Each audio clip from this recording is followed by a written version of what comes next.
not deep in the field, but this track is dry slick, and he's the best on the dry slick there is. And I looked at him, I said, it's not a bad pick. I mean, he's got 50 laps to work with, but he called it, and I was like, looked at him, he just got the smile on his face like, I told you. So that was a great run. I mean, it was fun to watch you work through the pack and pick those cars off, and when you got to the front, that race you and Greg had was, that was just, I hate to use the word epic, but it was epic.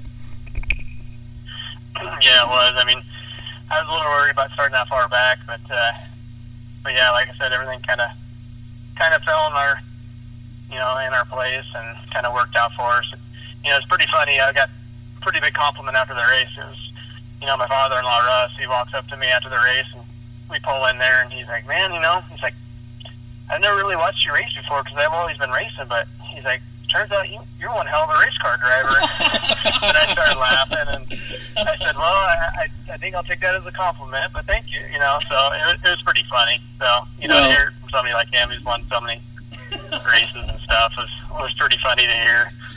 Yeah, coming from an accomplished driver like Russ, that's one hell of a compliment. And that guy, if anybody knows how to park a car in Victory Lane, Russ has done it. So let's talk about your dad. I know he was there with you to watch that. I know that, again, that race means a lot to him personally as well. Let's kind of talk about what you and your dad had to talk about after that race. He was pumped. I mean, I could tell when we came around the last lap, and he was giving me signals and stuff, and I could see him and my son jumping around in turn one, and he was just thrilled to death.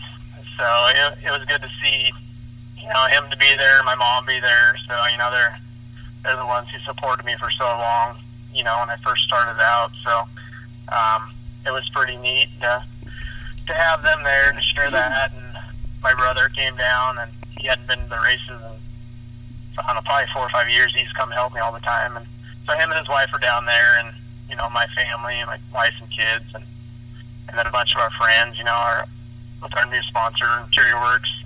Him and his wife and kids, and a bunch of our other friends were down there, and so it was a pretty special night to be able to celebrate that with everybody there. And of course, Dad's been at that place for I don't know how many years. So for him to be able to celebrate the win for Claire with us was pretty special for him to be able to be involved in that. And he works the parts trailer for me every weekend, and he anytime I ever ask him to do anything for me throughout the week to help out, he's always there to help out, and does a lot for me. So he was pretty excited about it. I just can't blame him. So we were all pretty pumped, to win it that way and in that good of a race, and with that many good cars there, it was pretty special for everybody involved. So it was pretty exciting. No doubt about it. But I think probably the most special moment of that whole weekend was watching Evelyn present that big check and the trophy to you, because I know it made her very happy to see you win that race.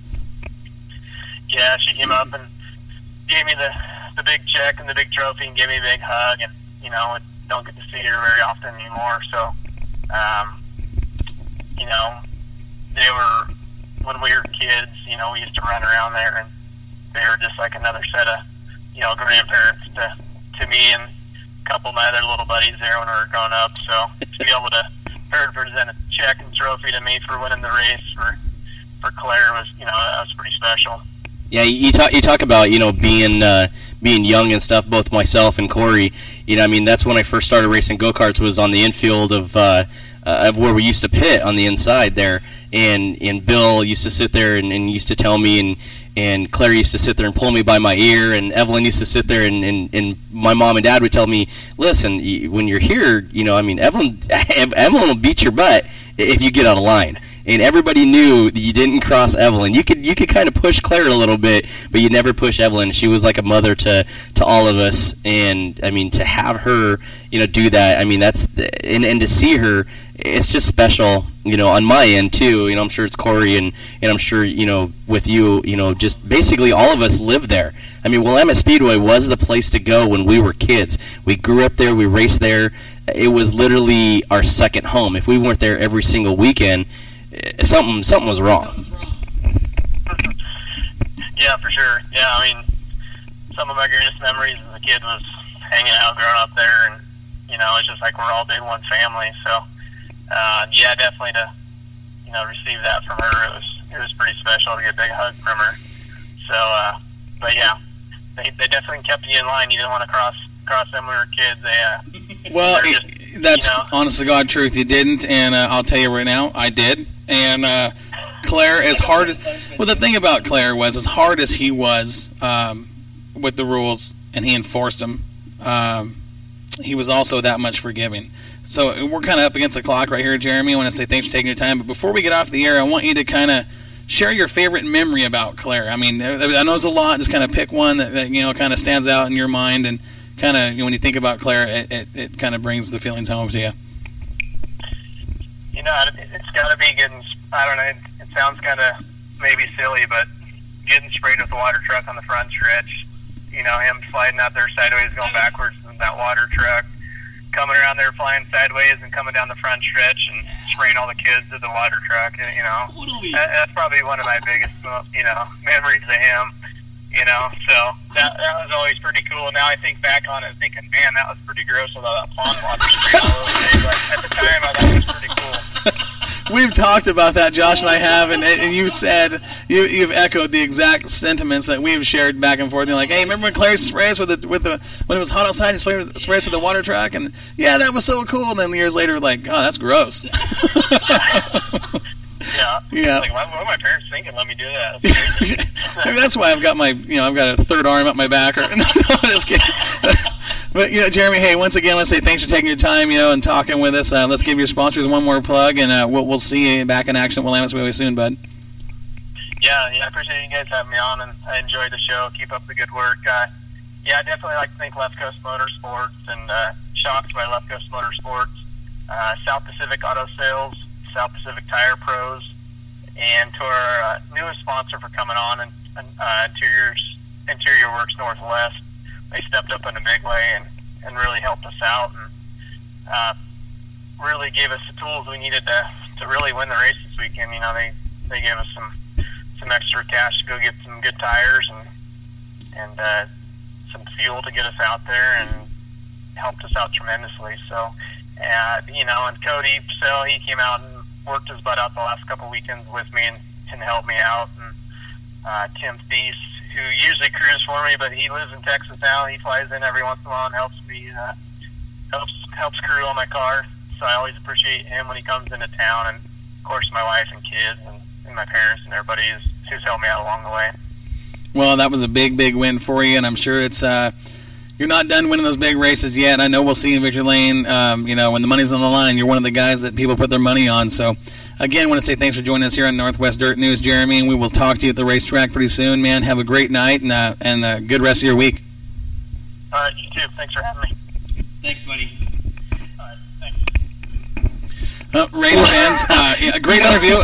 Jeremy is always one of those guys that'll talk to you. Absolutely, man. He just way cool. And that's one thing I appreciate about Jeremy, and I really appreciate he's just so real, when as soon, because literally, if there was a camera in the studio, I knew he was going to talk about the water. I knew it too, because I was sitting there, I'm thinking, in my head, I'm like, if he doesn't say the water, dude, because that literally is, if you were a kid at Willamette Speedway, you lined up on the front fence and you waited for it to come. Totally. There was, and he knew it too. Yeah. Just knew it to the T. I don't understand why, because that pond water. And how many times as kids did we line up there in the front stretch? It's hot, and we're sweating, and we've been running around, and he comes by and sprays us, and I was like, oh, that feels good, and you walk away going, that water stinks. Dude, something smells. Every one of us did it. Every one of us. For years. I'm so lucky, and there must have been some sort of chemical to try to, and maybe it was popcorn or something, but to keep us from not having worms for the rest of our lives, because you realize probably we drank probably half of what he sprayed on us and everything else, and that was that is the coolest moment. Man, I remember one time we were racing go-karts on Sunday. Right, we'd race, Saturday for the big cars, and we'd race Sunday for the go-karts and stuff. And Claire came out. Bill was actually watering the inside track, and he came out and he does the whole, ear pull and stuff. And he looked at me and goes, "All right, now, boy, you're gonna win today, right?" And I sat there and said, "Yeah, of course, yeah, of course." And he says, "All right, because if you don't, I'm spraying your ass with water." Let me tell you something. I'll tell you, it's kind of when you talk about racing go-karts, that brings up some memories there in the infield. And I'll tell you. I think we all had, as a racer, at some point, you've had your run in with Claire. Oh yeah. Claire ran a tight ship. You did it his way, or you didn't do it anyway. You know what I mean?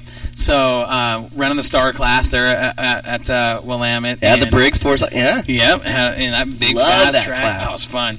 And I got taken out. I'm running second. I'm battling with 01 Racing built those motors. Yep, and I'm battling for the lead. And I got taken out by a guy who.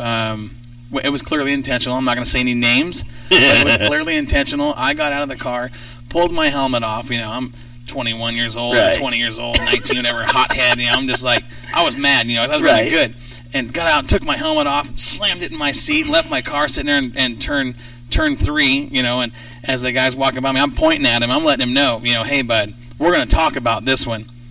That's when I saw Claire and Bill. Oh no! Walking towards me. Bill used to flag the races and everything else too. Bill came out of the flag box Yeah, with Claire That's walking awesome. towards me, and my first thought was, someone's grounded. I'm in trouble. They walk up, and Bill's looking at me like, you better listen to the old man. And Claire looked at me, and he says, Corey, I understand racing. I know how things go. He goes, but I'm going to tell you something. He goes, there's kids here racing these karts, and they're looking up to you guys in the fast classes. He goes, you ever throw your helmet like that and act like that again at my racetrack? He goes, you're not going to race for a while. That was the last time I threw my helmet. Absolutely. You know what I mean? Or waited till he was gone. And the thing about it was, when Claire said it, you knew he meant it. That's what it was. There was no empty threats. If he said, this is the rules, and you violated that rule, there was going to be a consequence. And the weird part about it is he never screamed at you. He never yelled at you. He just talked to you. Well, he told me. It was like it was like that deep country boy. He just came at me, and he said, you ever do that again at my racetrack, and those kids are looking at you, you're an example to these kids. And that meant a lot. Those kids meant a lot to him. Absolutely. We know that, but he told me. He says, you act like that again in front of these kids, and you set that kind of example, you're not racing here for a while. And I'm not even joking. And he wasn't. He wasn't. And I knew that when Claire said that, okay, that's the last time I'm going to do that, and that's the last time I did do that. It was a learning moment. Yeah, I miss Claire. It's cool to see Evelyn back out there in good health and in somewhat to be out there for that. I mean, it's such a beautiful moment and stuff. I miss being down there to see Evelyn. I mean, every time we go down there and stuff, she's amazing. She's an awesome lady. I'll tell you something. Both of us are. You got to have a certain type of personality to get up in the booth and talk on these mics and entertain a crowd and talk racing and you can't get nervous. You just can't get nervous doing it because it's going to show. People are going to hear it. Right. Okay. I get nervous every time. Well, no, I don't. But you're in your first year. That's normal. I did too. But you got to kind of hide it. Now, I don't care how long you've been doing this. I don't care how good you are or what you do and don't know. When you're in the announcer's booth and you're up there announcing a race and you hear a door open and you turn and look and it's Evelyn. You get nervous. Oh yeah, you get nervous. Because that happened at Claire Cup. Okay? Oh no, that happened at Claire Cup because I'm up there, I'm calling the race, and Mike's next to me, and here comes little Evelyn with her white hair, and she comes walking in, and I was like, I mean, like, whoa, wait a second, what are you doing here?